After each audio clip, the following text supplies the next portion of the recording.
린치핀, 한미동맹이 동력원된 한국 기업들. 올 6월 미국 백악관은 중국 경제를 위한 실천 과제들을 담은 인도태평양 전략 보고서를 공개했다. 거기에는 인도태평양 경제 프레임워크 추진이 핵심 내용 중 하나로 명시됐다. 공정무역 및 공급망 복원 등을 통해 중국의 영향력을 실질적으로 제한해 나간다는 개념이다. 글로벌 산업기술 패권 경쟁이 격화되고 있다. 특히 반도체 산업은 기술혁명의 핵심적 역할을 하고 있다. 소비재 모든 부문에서 지속적으로 반도체의 수요가 증가하는 가운데 코로나19 팬데믹으로 재택근무와 온라인 수업 등의 일반적 생활 패턴으로 자리 잡아가면서 스마트폰, 컴퓨터 및 여러 스마트 기기의 수요가 치솟아났고 반도체 수요를 배가시켰다. 자율주행 자동차, 전기자동차 등 자동차 산업의 발달 또한 반도체 수요 증가에 한몫을 했다. 이렇게 수요 증가에 힘입어 성장을 지속하고 있는 반도체 산업은 새로운 도전 과제에 직면했다.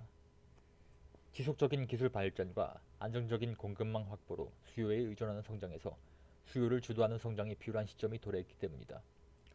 한반도를 포함해 인도태평양 지역에 대한 미국의 외교도 반도체, 배터리 등 첨단 기술 제품에 대한 공급망을 복원하는 데 초점을 맞추고 있고 당연히 관련 기업들이 외교 무대의 한가운데로 등장하고 있다.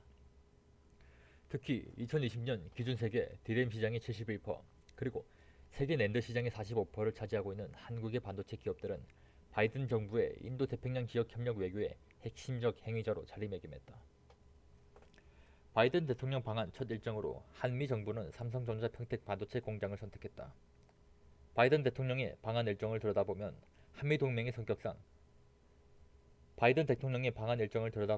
한미동맹의 성격과 협력의 범위도 변화하고 있고 기존의 군사안보 중심의 협력뿐 아니라 기술경제 동맹으로 확대 진화하고 있음을 알 수 있다. 한미정상회담은 이러한 시대적 요구를 분명하게 보여준다. 한미 양국은 자유주의 공동 가치를 기반으로 경제, 안보, 기술 분야 등 협력의 외연을 확장하는 포괄적 전략 동맹으로 양자 관계를 발전시켜 나갈 것임을 분명히 했다. 특히 공급망, 6G, 양자기술, 바이오 등 첨단 기술, 탄탄소, 보건 등의 긴밀한 협력을 지속 확대하고 작년 11월 신설하기로 합의한 신통상 협의 채널을 조속히 가동해 공급망, 신기술 등 경제안보 협력의 외연을 확장하기로 합의했다.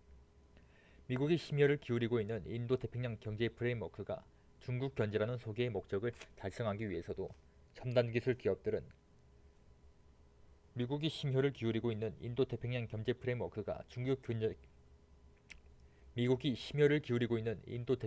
프레임워크가 중국 견제라는 소기의 목적을 달성하기 위해서도 첨단 기술 기업들을 보유한 한국의 역할이 절실하다.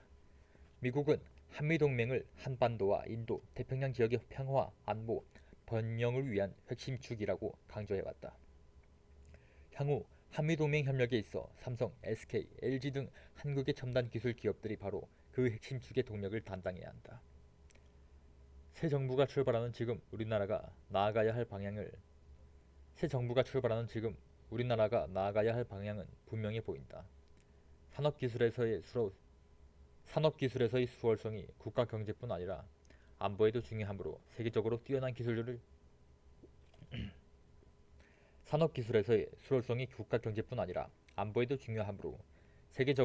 기술을 지속적으로 개발해